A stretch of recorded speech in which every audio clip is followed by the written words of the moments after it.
Hi, everyone. Welcome to another episode of the Wake Up Call. I'm your favorite doctor, Dr. Jeff LaCure. I'm in private practice in Holliston, author of several books. And today, got another important one for you. I'm hearing from a lot of people that they are battling depression. And I just saw an article, forget what journal I saw it in, that said, and it surprised me, that people are having seasonal depression in the summertime, which is in many ways kind of counterintuitive to what you would expect. Longer days, sunshine, getting outdoors more, and so on. What the researchers concluded was that in some ways people were looking through the lens of how everyone else was living and how they perceived them and comparing it with their own life during the summer, and I guess it was bringing them down. Today, what I want to do is really help you develop ways to prevent depression. I want you to understand depression, and I also want to make sure you know how to battle it. To start off, there's a lot of real misunderstanding about what depression is. Quite frankly, I think a lot of people who are saying they're depressed are actually sad. And let me distinguish what the difference is between being sad and being depressed. In some ways, I would look at sadness this way. First of all, it's very normal and it's very healthy. It's the way the body grieves. And there's obviously a lot of things that can make us sad. Sadness tends not to last for any super prolonged time, although grief certainly can, particularly if there's a death or a tragedy or something like that. But sadness is really just another one of our lineage of many, many important emotions. And if we focus on our sadness, we make peace with our sadness, we allow ourselves to live in grace with our sadness actually will last far less longer. If we try to medicate it, self-medicate it, distract it in unhealthy ways, the sadness will stay. And at times, sadness can actually lead to certain forms of depression. This would be sadness. Just to give you a visual, I'm a visual learner myself. Waking up in the morning and looking out and seeing a beautiful day, and your motivation's just kind of not there. But you get up, you do your thing, and you can feel the sadness, but you also notice that you feel other emotions. Depression, as a visual, is a lot of times you just don't get out of bed. It's beyond not wanting to, you don't. And you look out and it's a gorgeous day outside and you can find no incentive, no excitement, nothing to really feel good about. I use this example with clients a lot of times. Sadness is like feeling like you have maybe fallen into a hole. And we all know how that feels, right? You just kind of feel sort of trapped a little bit. It is heavy, but you feel like you've fallen in a hole. Depression, you are the hole. The hole just consumes you. And I want to talk to you today about different kinds of depression. And I'm also going to talk with you, most importantly, how you can beat it. And the irony is there is no question that more and more Americans are battling depression right now, and there's a lot of reasons why. This damn lockdown was awful for people's mental health, and people are still struggling from it. Let me repeat that again. The lockdowns were absolutely awful for people's mental health. Wearing masks, not being social, not being active as social animals is one of the worst things we could have done. In some ways, I guess the cure was worse than the disease, if you know what I mean. Again, I'm going to say it for a third time. The lockdowns were damaging, and sometimes I think irreversibly damaging to a lot of people's mental health. I'm also going to tell you, there's a lot of people equate, well, if you're depressed, take medicine. I'm going to tell you flat out right now. There's two kinds of depression. There's a functional depression, which means you do function. You get out of bed, you go to work every day, you do your thing. But you never feel particularly energized or motivated or enthused. You don't tend to share with others that you're particularly feeling happy. And then there's the other kind of depression where you are immobile. And that is the only kind of depression I would ever recommend that somebody take medication. Now, I know there's others in the medical community who are going to be angry at me for saying that. And you know what, quite frankly, since this is the wake-up call, and I'm Dr. Jeff LaCure, and it's my podcast, I'm going to tell you how it is. I'm going to tell you facts. I'm going to tell you the truth. And the truth is we have more depression now than we ever have, and yet we have more people on antidepressants. So it would seem to be a conclusion that we could conclude that if there's more depression and people are taking more antidepressants, there should be less, that the antidepressants should be effective.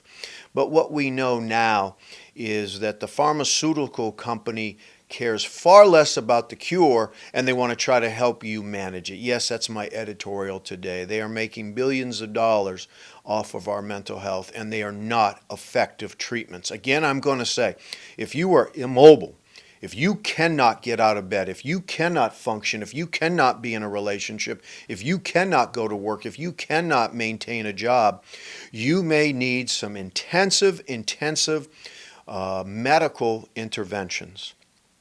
However, for most people who are depressed, you do not need medication. And as a matter of fact, as a shrink, I'm going to tell you, don't take the medications. The side effects are profound. They are moderately effective at best, and I think they're effective more because of the placebo effect, meaning I feel down, my doctor has prescribed it, my doctor must know what they're doing, they must be helpful, and then sure enough, there's a cause and effect. I'm not saying overall, in just global terms, that all antidepressants have a positive impact on people's depression. I'm not saying that.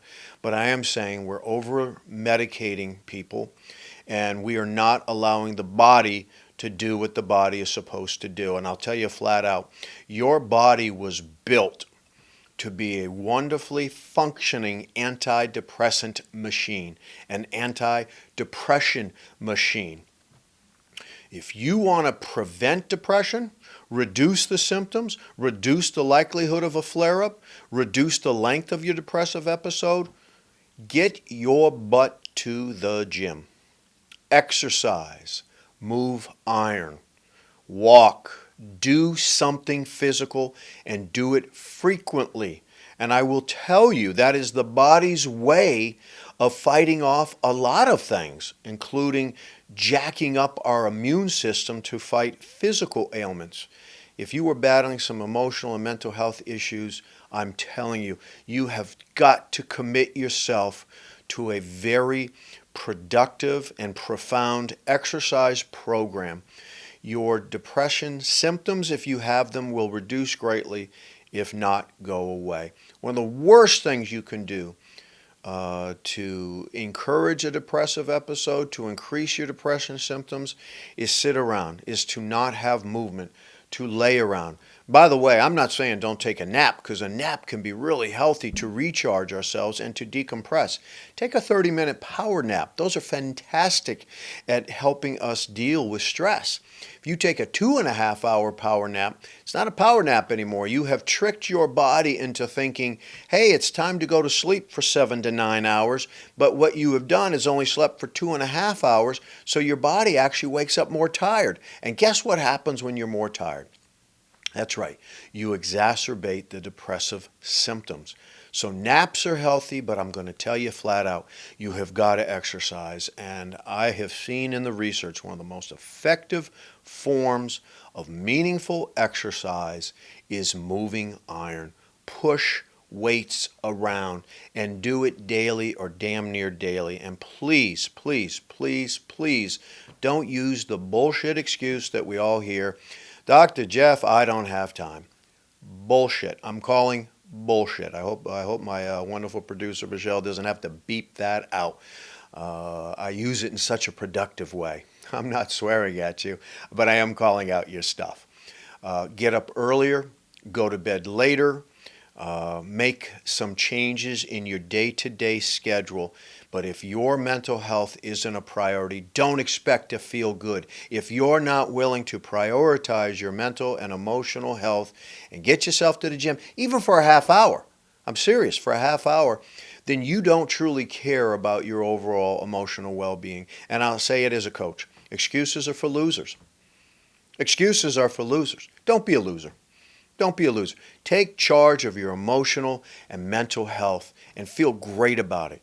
Get to the gym, work out, be social. Don't use the excuses of, my body looks a particular way. Trust me, no one looks like a Victoria's Secret model at the gym or, the next Mr. Olympia. There are all kinds of body shapes and styles. You will fit in just fine. Do not use the excuse of, well, I don't know about my body and how it looks and I'm uncomfortable. Even the people who look great have a part of their body that they're not comfortable with. Remember, excuses are for losers. I want you to be a winner. Be a winner. Take charge of your emotional and mental health. Be a winner. Be social. Be social. Get off your damn phone. Get off social media. That's not social, right? Stop texting people. Be social. Meet with people. Have a phone conversation. Get together. One of the best things you could do is go for a walk with a friend. Work out with a friend. Be social, and your depression symptoms will go away. Be social. Put yourself out there a little bit. Decide, make a decision that, you know what, I'm not doing this anymore. I'm not doing the whole depression thing. See, another big reason we have so much depression right now is our country has become a generation of victims, right? We're all victims. Everybody's doing something to me. All this woke ideology crap. You know what it creates? It doesn't empower people. This woke ideology doesn't empower anybody. What it does is it creates victims. It actually creates people who are healthy and feel good about themselves. All of a sudden, this woke ideology, they're like, man, maybe I don't feel good. Maybe I'm fooling myself. Maybe I got to start buying into the woke ideology. Don't do it. Don't do it. Buy into your own personal ideology that kindness matters. Share kindness with people. Watch what happens to your likelihood of being depressed. Speaking of kindness, you have got to start surrounding yourself by people who feed your soul and feed your spirit. I want you to do a family, a coworker, a friend, and an acquaintance inventory with everybody in your life. And you put them in 3 columns. They feed my soul. They're sort of a net neutral. They're kind of a pain in the ass, but sometimes they're kind of cool. That's probably our family. And they're flat out a human vacuum cleaner. And they suck the joy out of everything possible. And I'm going to tell you right now, the human vacuum cleaners, you must excise them. You must separate yourself from them. Do not be around human vacuum cleaners because they will suck the joy out of everything you love and everything you enjoy. And be around as few of these middle ground people and be around people that feed your soul, that charge up your emotional battery.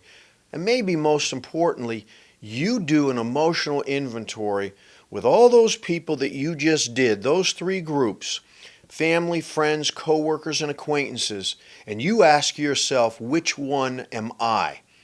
Do I feed other people's soul? Do I build their emotional self-esteem? Do I fill their hearts with grace? Am I in the middle? I'm a big pain in the ass, but I'm a lovable pain in the ass. So maybe I'm somewhere there and there is some upside into being in a relationship with me. Or am I a human vacuum cleaner? And I'll tell you right now, a lot of depressed people. I'm not blaming the person, but I am going to point the finger at you a little bit. A lot of depressed people are human vacuum cleaners. They don't find the joy in the little things. They spend too much time focusing on what they don't have versus what they do have. I want you to think about that, folks, because if you could develop this mindset, I'm going to focus on what I have versus what I don't have. See, that's the difference. People who focus on what they have really tend to report feeling pretty happy and in some ways become almost depression proof. Not sadness proof, because again, normal, healthy emotion. Depression is a normal, healthy emotion, but it is certainly not helpful. And actually, let me correct myself. Not a particularly healthy or helpful emotion, but it is normal. In some ways, depression comes up to a reaction of a really sometimes traumatic event. I want you to be depression proof. I want you that when you feel depressed, you have ways around it. And you have got to look deep into yourself. You have got to look into the mirror and ask yourself, am I doing the things that will keep me healthy? Remember, our body, our mind, and our spirit have wonderful recuperative skills. Try to say that word 3 times real fast on camera. They have wonderful recuperative skills. And you must allow yourself to do it. Are you eating in a healthy way? Are you eating in a healthy way? Or are you eating just crap and refined foods over and over and over again? Have you allowed yourself, when you're supposed to be 200 pounds, to be 300 pounds? Or you're supposed to be 140 pounds and you're 210 pounds? Have you allowed yourself to get to a place where your body is no longer functioning? See, if you listen to your body, and you do what your body is saying, you will avoid depression. The majority of cases of depression. I promise you that, and I can't promise a lot, but I will promise you that. You have to take charge for your own personal, mental, and emotional health.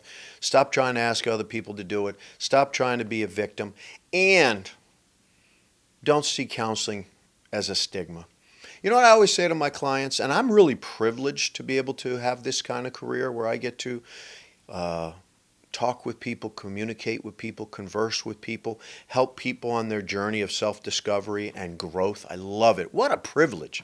Actually, after I filmed today, I'm going to my office in Holliston, and I got several couples coming in, a lot of people coming in individually just to talk about life's ups and downs. But God, I have such respect for them because it takes such strength to walk through the door and actually say to me or other counselors, hey, I'm not necessarily living my best life and I want to. And see, what I always tell my clients is when you leave my office, go out to the parking lot, sit in your car for a couple of moments and watch all the cars that drive by. See, those are people who are living their lives like this. Right? They're not being honest with themselves. They're like, oh, I don't need anybody to talk to. I could deal with everything myself. Counseling's for losers. Counseling's for weak people. Wrong. Wrong. Counseling is for the strongest of the strong. Let me repeat that. Counseling is for the strongest of the strong, for the top 5% on the emotional and mental health scale. Because they recognize that their life, that their situations, that their relationships, that their moods can be better. And they demand better of themselves. They don't settle. Let me repeat it. Counseling, God, I love it. Such a great career, is for the strongest of the strong. Nobody who's weak ever walks through my door. The people who walk through my door are daring and courageous and strong, and they recognize that living their 75% best life isn't necessarily good enough for them, and they strive for more. They strive for closer relationships. They strive for healthier connections. They strive for more confidence. They strive for more kindness and grace in their life, and maybe most importantly, they strive for self-discovery. So I'm going to tell you as I close this chapter with you, at least for today, depression doesn't have to win. Depression doesn't have to beat you down. Your body, head to toe, your spirit, your mind, your soul has a built-in antidepressant quality. You got to unleash the beast. You got to let it go. You got to move iron. You got to exercise. You got to eat well. Notice it doesn't say diet. That leads to eating disorders. You got to eat well. We all know what that means. You got to stop self-medicating yourself with nicotine and THC and alcohol and all the other garbage that's out there. Oh, I'm just chilling and relaxing. No, you're not. You're self-medicating. And if you're on medication for ADHD, if you're on medication for anxiety, if you're on medication for depression, throw it the hell out. Do it under the supervision of your doctor first. I want to make sure you withdraw from it properly. But throw it out and live your life holistically. Give that a chance before you turn to, quote, the easy way. And I will tell you, there's more and more research now for people with extreme anxiety, handcuffed anxiety, the kind of depression that keeps you immobile. There's more and more research now that suggests that hallucinogens, sometimes even one dose under the supervision of a doctor, can be incredibly helpful. What it does is it rewires the brain. It's not an over-the-counter thing. It's not something you should just be doing at home. Don't start messing around with hallucinogens thinking, hey, I'm going to do it. But really get into one of these trial studies, and you may be amazed if you have that kind of, you're just paralyzed depression. Most people have functional depression, and most people are absolutely choosing not to deal with it successfully. Exercise, make an appointment with a counselor, do the inventory. Am I surrounded by people who feed my soul, or am I surrounded by the human vacuum cleaners that steal the joy out of life? Eat well, connect with others, find your passion. As my father taught me, and I believe I'm a living legacy of what he taught me, don't work. Find your career passion. See, this isn't work for me. When I go to my office, it's not work for me. When I write books, it's not work for me. It's a passion. It's a joy. I look forward to it. You know, I was looking at some dudes and dudettes. It is 2023 after all. As I was driving to the studio today, and they're out there sweating, making our roads more manageable. See, they work. And they may love it, but they work. I saw some people on a roof pounding nails.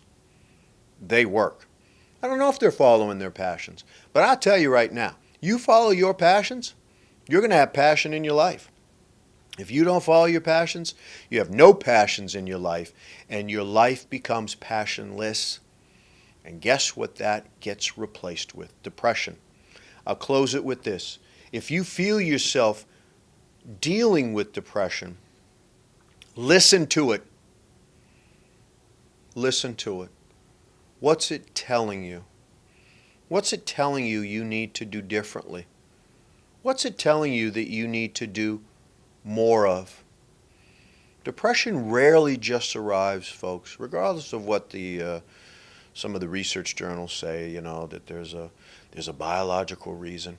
And there are some cases where it's biological, no question about it. But more often than not, it's life. And it's how we're dealing with life. It's how we're living life, or maybe more importantly, how we're not living our life. I want you to know that you can beat depression. I want you to know that you can avoid depression. I want you to know that if you're depressed, you can reduce the symptoms. You can reduce the likelihood of occurrence, of reoccurrence. But you got to take charge. You have to take charge. Take inventory. Do it with grace and do it with kindness. I hope you'll share with as many people as possible this important podcast. Way too many people are feeling depressed. Way too many people are feeling disempowered. I hope this has empowered you. I hope this has given you some hope. I hope this has given you a little more light on your journey to self-discovery, to joy, and maybe most importantly, happiness. I'm Dr. Jeff LaCure. And this has been your wake-up call. I'll see you next week.